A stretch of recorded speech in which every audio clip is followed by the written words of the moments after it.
कई ऐसा घटनाक्रम, कई ऐसा बात, कई ऐसा फैसला भइल बा जना के लेकर के नीतीश कुमार जी आगे आगे चलत रहन। और नीतीश कुमार जी कुछ ऐसा फैसला कैले बड़े जना में कुछ पार्टी के कोशिश कैले बड़े, जैसे पलायन रोके के व्यवस्था लगावत रहन। पूरा माने बिहार ये बात के इंतजार हो रहा बड़ुए, कर रहा बा कि आगे का हुई। धीरे धीरे करके खनिज भी खत्म भइल और झारखंड हमनी से अलग भी हो गई। आयल रहनु तौना घड़ी के स्थिति और जना घड़ी गईले वो घड़ी के स्थिति में बड़ा अंतर है। सही बात। जनता दल के साथ हुआ ही रहन और अपन राष्ट्रीय जनता दल बना करके 15 साल शासन कैले।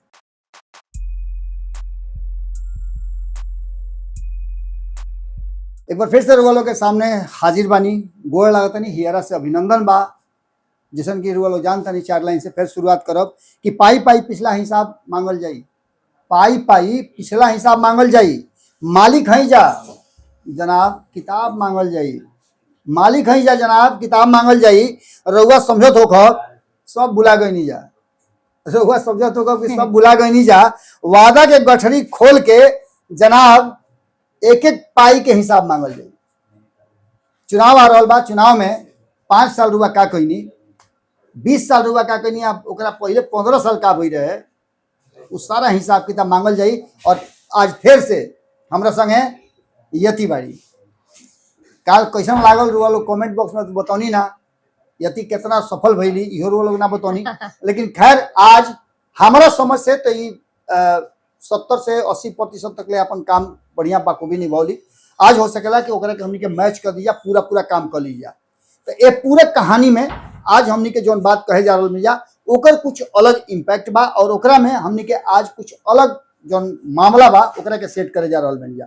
सीधा तौर पर वह समझ ली कि आज हमनी के जो मुद्दा बा वो बड़ा ही अजीबो गरीब बा। अजीबो गरीब से हम कहतनी कि जो सेक्टर के हमनी के चर्चा एकरा पहले कैले रही जा, सही बात, कृषि, ओकरा में कुछ ना भइल।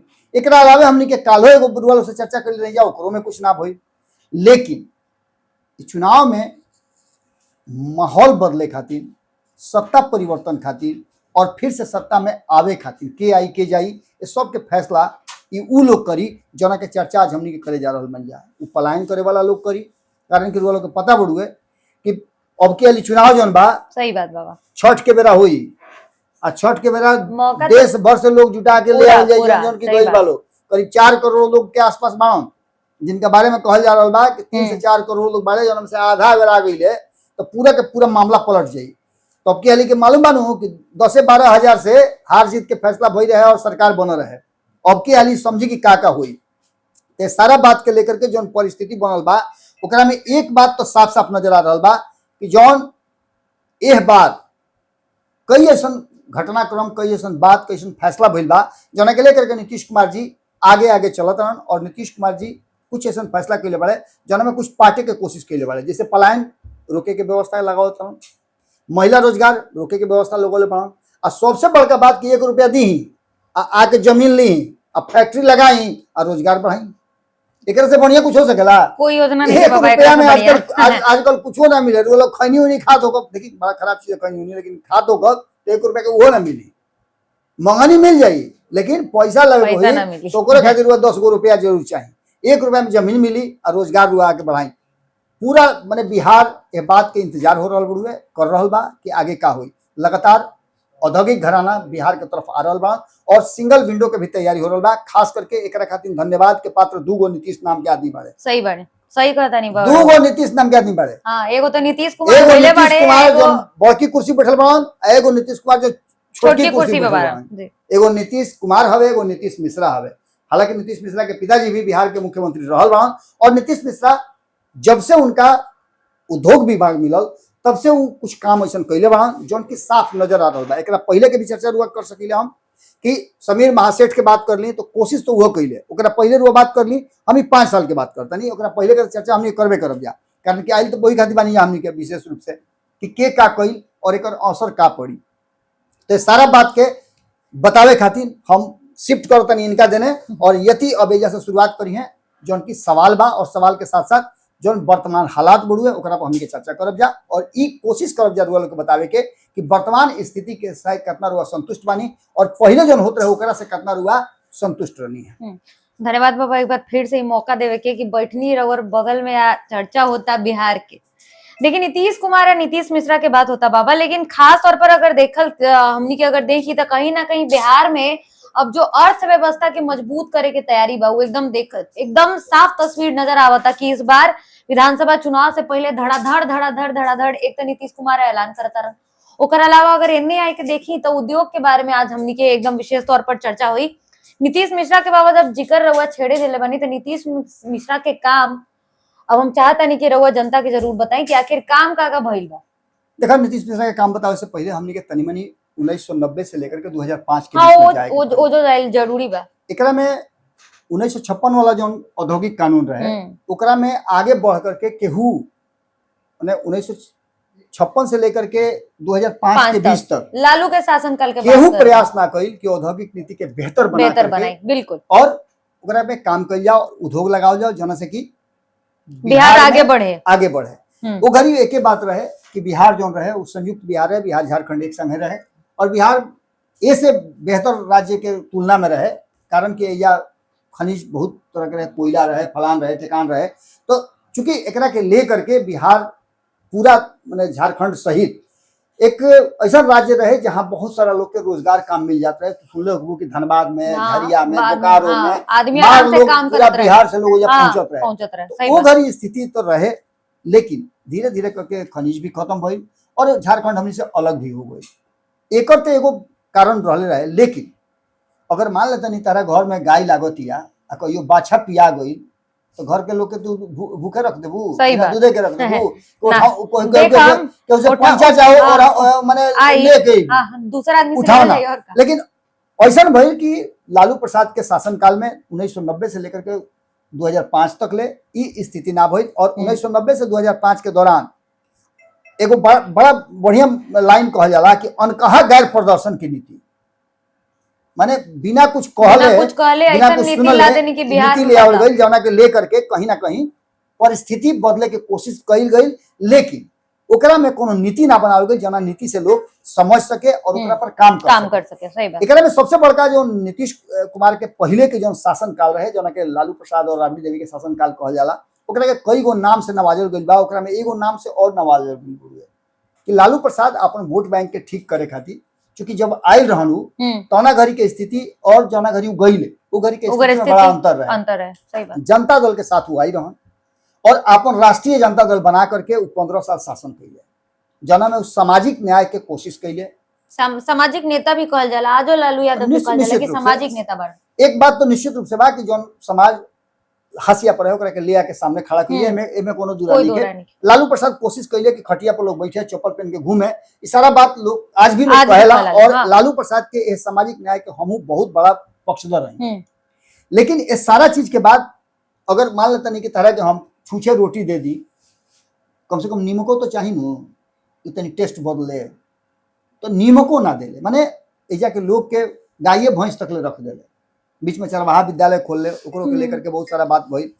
कोयला लोहा ये सब चीज एजा बड़ा सस्ता रहे और एकर रोजगार दूसरा जगह मांग रहे ये सब चीज। ये चीज में अगर फैक्ट्री के बात करत हूं तो औद्योगिक फैक्ट्री जो कहाला वो फैक्ट्री में कृषि आधारित जो फैक्ट्री रहे उहे चलत रहे। जैसे चीनी मिल देख चीनी मिल तो सबसे बड़ा मुद्दा, ऊख के उत्पादन होत रहे। एकरा अलावे और भी बहुत सारा कुछ उत्पादन रहे जना के लेकर के होत रहे। 1991-92 में 1371 गो रजिस्टर्ड फैक्ट्री रही जना में भारत सरकार के कुल 3.26% फैक्ट्री जो रहे। मात्र अब समझ कितना डाउन बा 3.26%। 1992-93 3885 जो रहे वो रजिस्टर्ड रहे। 1994-95 में 3600 रहे।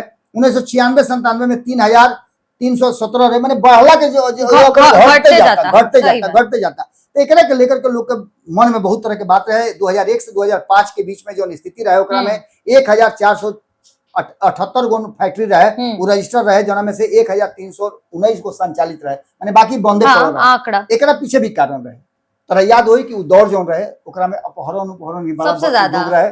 आजो ओकर चर्चा भाई तबे तो जंगल राज के तगमा मिल गए जना के लेकर के उद्योगपति रहन उ डेराई रहत रहन और बिहार से पलायन कर गई लोग। औद्योगिक वृद्धि के दर 2002 से लेकर के 2007 के बीच में 0.38% रहे, जो उनकी राष्ट्रीय औसत उघरी के 7.8% अंदाजा लगा लो कि हमनी के शून्य रही जा और बिहार सबसे निचला पैदान पर आकर के खड़ा रहे ऐसा स्थिति के लेकर के लोग का कही।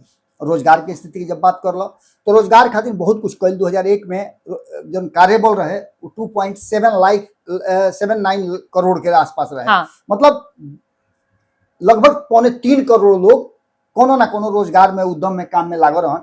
लेकिन ई आंकड़ा जौन बा धीरे धीरे करके एकरा में घटत चल गई। 2001-2002 में मात्र ई घूम के चलाई 62,618, 2003-04 में घट के आ गई 57,404 और 2004-05 में 61,775। बेरोजगारी दर के ऊंचाई 2004 में 15.68 रहे, जो कि राष्ट्रीय औसत के सबसे ज्यादा निचला पैदान पर रहे। एकरा अलावे 1990 में के दशक में 3.19% ये कृषि के क्षेत्र में जो रोजगार के रहे थोड़ा वो रहे, माने 3.19%। अब समझे कि राष्ट्रीय औसत जो रहे वो रहे 7.25%। पूंजी के लेकर के, मध्यम वर्ग के लेकर के, पलायन के लेकर के वक्त वह रहे जना घड़ी पलायन बहुत ज्यादा बढ़। आज वही पलायन के लेकर के नीतीश कुमार पर कहल जाला कि नीतीश कुमार पलायन 20 साल में ना रोके। नीतीश कुमार पलायन रोकस कैसे? अब मान लेता नहीं कि तू जा करके दिल्ली में मकान घर बना लो, उजे गई रहू काम करे खातिर और उजे जाके घर मकान बना लो, तो कहां छोड़ छाड़ के आइबू ना, वापस तो बिहार आई ना, आइबू ना। तार दूगो पीढ़ी तो उजे हो गई। कहल जाला कि 10 साल में बदलेला, यहाँ हो गई 35 साल, 20 साल तो नीतीश कुमार रह गए। लेकिन ओकरा में भी धीरे धीरे करके बहुत लोग वापस आवे के शुरू हो गए। 2005 से 2025 तक के जो समय रहे ओकरा के कहल जाला कि बिहार के पुनरुत्थान के स्थिति रहे। मतलब जब से नीतीश कुमार आइलन सरकार में सत्ता पर तब से एजा नीतीश कुमार के आवते सबसे पहले उद्योग नीति बनौले और इंडस्ट्रियल पॉलिसी बना करके जो में सिंगल विंडो क्लियरेंस के व्यवस्था कैले। और एजा से तरह याद हुई कि जब नीतीश कुमार आई रहन तो कहल जात रहे कि सुशासन के सरकार बा, न्याय के साथ विकास हो रहा है। सारा चीज के क्लियरेंस एक्ट के इंफ्रास्ट्रक्चर के वृद्धि भई, कई गो एक्ट बनावल गई जना एक्ट में आज तक काम होता है। बिल्कुल अगर या रोजगार कुछ करे के बुढ़े तो ओकरा में कहीं ना कहीं ओकरा बाद बैठ के रिइंबर्समेंट देख लो, बिजली ड्यूटी पर छूट मिला रहे, पावर जनरेशन के प्रोत्साहन मिला रहे, बहुत तरह के व्यवस्था कल गई। जो औद्योगिक नीति बनल 2011 में औद्योगिक नीति प्रोत्साहन के भी इंडस्ट्री पॉलिसी बनल जो 2011 में पूंजी सब्सिडी 30% मिले लगल। बिहार के विशेष राज्य के दर्जा के डिमांड होते रहे।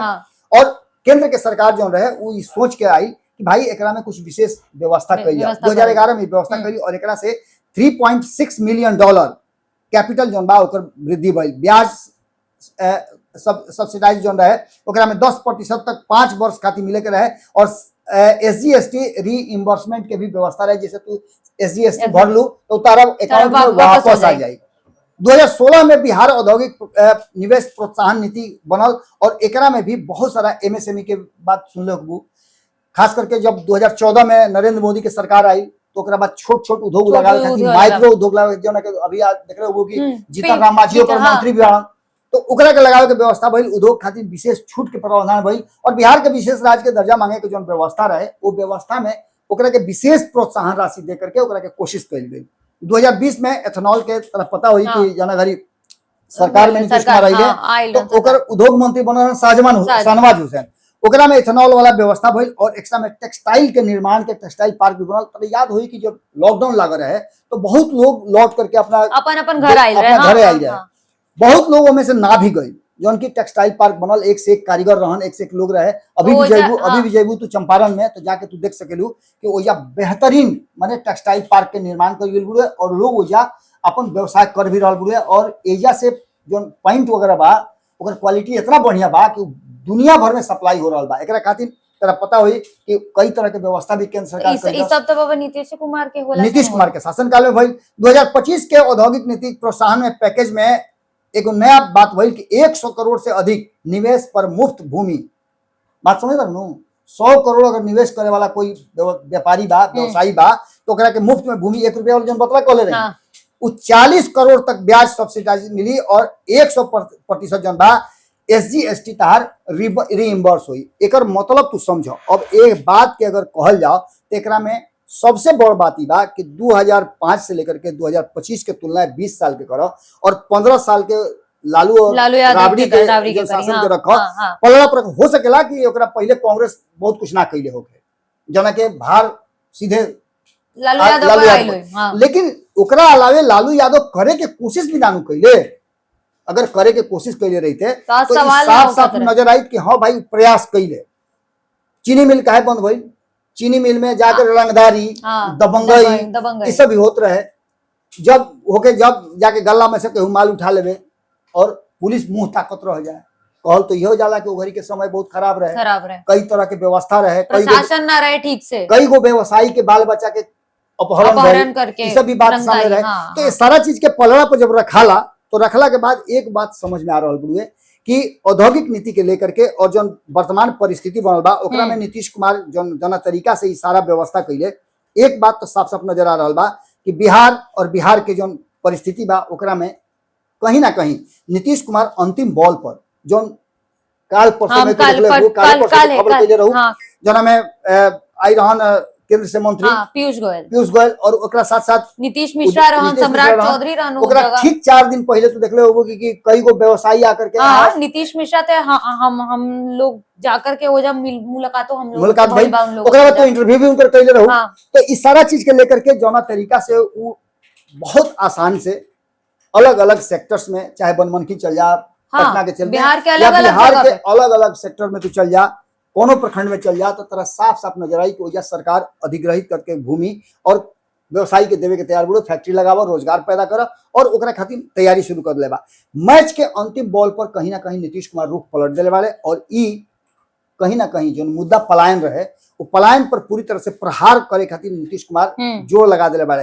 अब पलायन जो बात धीरे धीरे कमजोर पड़ता और रोजगार और फैक्ट्री पर जोर दे करके नीतीश कुमार एक बात तो साफ कर देने वाले कि वर्तमान परिस्थिति में आवे वाला जो चुनाव हुई ओकर बेस लाइन और मुद्दा जौन विपक्ष तैयार करते रहे वो मुद्दा के कहीं ना कहीं खत्म करे के, खाए के, समाप्त करे के व्यवस्था नीतीश कुमार कर देने वाले। एकर असर का पड़ी ई आवे वाला चुनाव में पता चली और नीतीश कुमार के काम पर अगर वोट हुई तो ई तू मान के चला कि जो हमनी के सर्वे रिपोर्ट देखत नहीं है उ पलड़ा तनी मनी नीतीश कुमार की तरफ, पासंगा नीतीश कुमार की तरफ आ रहल बा और उनका पलड़ा झुकल नजर आता। ऐसे एनडीए गठबंधन की अगर सरकार की तरफ जनता सोचे के शुरू करे तो ओकरा में ई खास करके रोजगार नीति और जो नया सबसे बड़ा अनाउंसमेंट पे बाबा हमनी की चर्चा ना करनी। अंतिम बाबा एगो सवाल रही रहुआ से, जिस तरीके से कल एगो सभा भइल, सभा में नीतीश मिश्रा रहन, केंद्रीय उद्योग मंत्री पीयूष गोयल आयल रहन, ओजा 4 गो इंडस्ट्रियल पार्क बिहार में बनावे के बात बिल्कुल।